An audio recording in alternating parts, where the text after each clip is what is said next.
Hi again, Rebecca. So, one thing that is very important in chess is to have board vision. What does that mean? Well, the board is a pretty big. There's 64 squares, which it's a lot. There's a lot to see. And the best players are able to see every piece, see every scenario. A lot of times what happens is we just focus in and zoom in on one particular area, and we don't look at the board as a whole.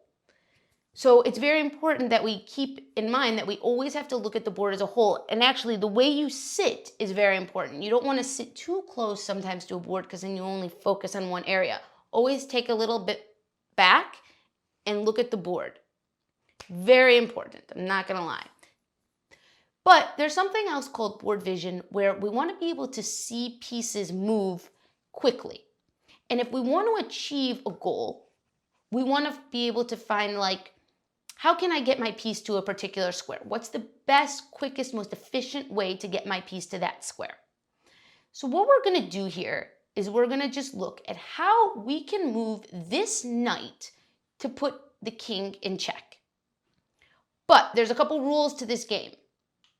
Rule number one, this king does not move, and none of black's pieces move. So we're just going to be moving our knight.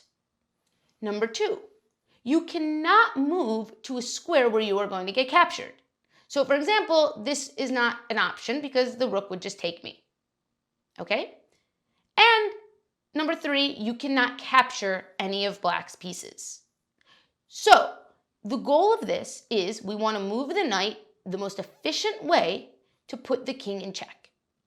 So pause your videos, come up with a plan, and see if you can figure out the fastest way to safely put the king in check.